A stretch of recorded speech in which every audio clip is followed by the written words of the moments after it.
ପିଲାମାନେ ଆଜିର ଭିଡ଼ିଓରେ ଆମେ କିଛି ଗୁରୁତ୍ୱପୂର୍ଣ୍ଣ ଇଂରାଜୀ ଶବ୍ଦର ଅର୍ଥ ଓ ଉଚ୍ଚାରଣ ସହିତ ସେଗୁଡ଼ିକର ବ୍ୟବହାର ସମ୍ପର୍କରେ ଆଲୋଚନା କରିବା। ଏକ୍ସପ୍ଲେନ୍ EXPLAIN ଏକ୍ସପ୍ଲେନ୍ ଏକ୍ସପ୍ଲେନ୍ ମାନେ ବ୍ୟାଖ୍ୟା କରିବା। ଏହାର ଉଦାହରଣ ହେଉଛି please explain this topic. Please explain this topic. ଏହାର ଅର୍ଥ ହେଉଛି ଦୟାକରି ଏହି ବିଷୟଟି ବ୍ୟାଖ୍ୟା କର। Next answer ANSWER answer answer ମାନେ ଉତ୍ତର। ଏହାର ଉଦାହରଣ ହେଉଛି give the correct answer. Give the correct answer. ଏହାର ଅର୍ଥ ହେଉଛି ଠିକ୍ ଉତ୍ତର ଦିଅ। Next question QUESTION question question ମାନେ ପ୍ରଶ୍ନ। ଏହାର ଉଦାହରଣ ହେଉଛି ଆସ୍କ ଏ କ୍ୱେଶ୍ଚିନ୍। ଆସ୍କ ଏ କ୍ୱେଶ୍ଚିନ୍। ଏହାର ଅର୍ଥ ହେଉଛି ଗୋଟିଏ ପ୍ରଶ୍ନ ପଚାର। Next try TRY try try ମାନେ ଚେଷ୍ଟା କରିବା। ଏହାର ଉଦାହରଣ ହେଉଛି ଟ୍ରାଏ ଏଗେନ୍। Try again. ଏହାର ଅର୍ଥ ହେଉଛି ପୁଣି ଚେଷ୍ଟା କର।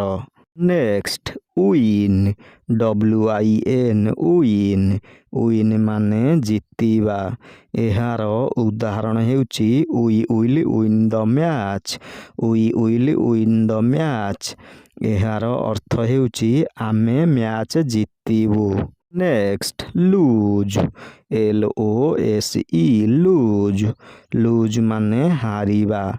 ଏହାର ଉଦାହରଣ ହେଉଛି don't lose hope. Don't lose hope. ଏହାର ଅର୍ଥ ହେଉଛି ଆଶା ହରାଅନି। Next happy HAPPY happy happy ମାନେ ଖୁସି। ଏହାର ଉଦାହରଣ ହେଉଛି I am happy. I am happy. ଏହାର ଅର୍ଥ ହେଉଛି ମୁଁ ଖୁସି ଅଛି। Next sad SAD sad sad ମାନେ ଦୁଃଖିତ। ଏହାର ଉଦାହରଣ ହେଉଛି she looks sad. She looks sad. ଏହାର ଅର୍ଥ ହେଉଛି ସେ ଦୁଃଖିତ ଲାଗୁଛି। Next strong STRONG strong strong ମାନେ ଶକ୍ତିଶାଳୀ। ଏହାର ଉଦାହରଣ ହେଉଛି be strong in life. Be strong in life. ଏହାର ଅର୍ଥ ହେଉଛି ଜୀବନରେ ଶକ୍ତିଶାଳୀ ହୁଅ। Next quick QUICK quick quick ମାନେ ଶୀଘ୍ର।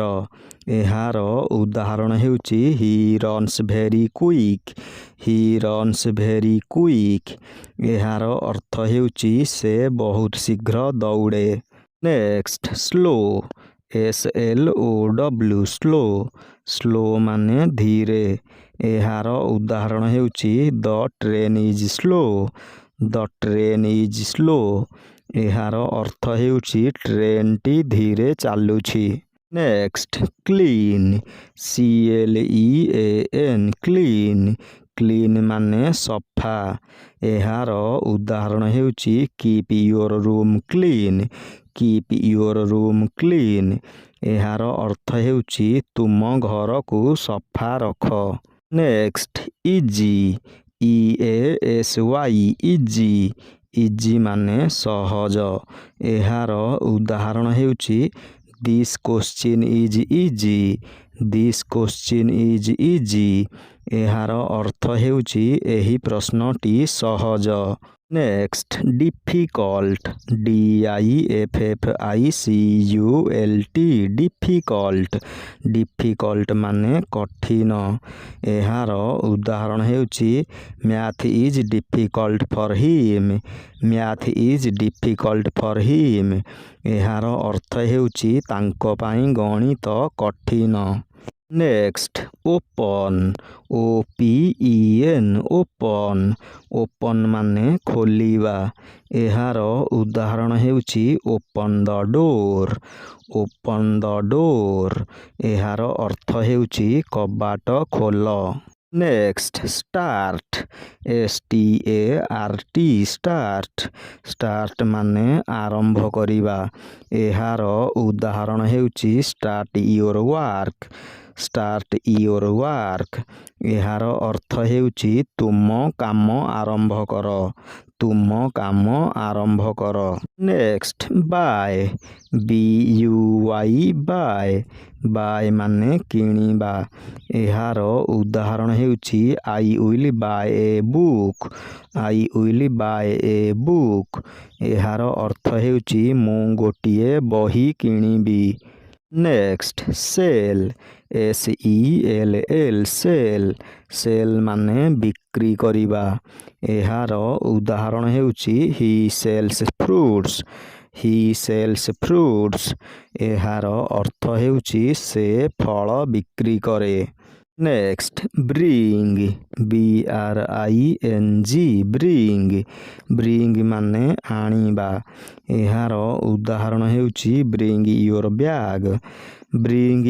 ବ୍ୟାଗ। ଏହାର ଅର୍ଥ ହେଉଛି ତୁମ ବ୍ୟାଗ ଆଣ। ନେକ୍ସଟ ଟେକ୍ TAKE ଟେକ୍ ମାନେ ନେବା। ଏହାର ଉଦାହରଣ ହେଉଛି ଟେକ୍ ଦିସ୍ ପେନ୍। ଏହାର ଅର୍ଥ ହେଉଛି ଏହି କଲମଟି ନିଅ। ନେକ୍ସଟ ଗିଭ୍ ଗିଭ୍ ମାନେ ଦେବା। ଏହାର ଉଦାହରଣ ହେଉଛି ଗିଭ୍ ମି ୱାଟର। ଏହାର ଅର୍ଥ ହେଉଛି ମୋତେ ପାଣି ଦିଅ। ପିଲାମାନେ, ଏଠାରେ ଆଜିର ଭିଡ଼ିଓଟି ଶେଷ ହେଉଛି। ଏହିଭଳି ଶିକ୍ଷଣୀୟ ଓ ଗୁରୁତ୍ୱପୂର୍ଣ୍ଣ ଭିଡ଼ିଓ ଦେଖିବା ପାଇଁ ଏହି ଚ୍ୟାନେଲକୁ ସବସ୍କ୍ରାଇବ୍ କରି ପାଖରେ ଥିବା ବେଲ୍ ଆଇକନକୁ ପ୍ରେସ୍ କରିଦିଅ।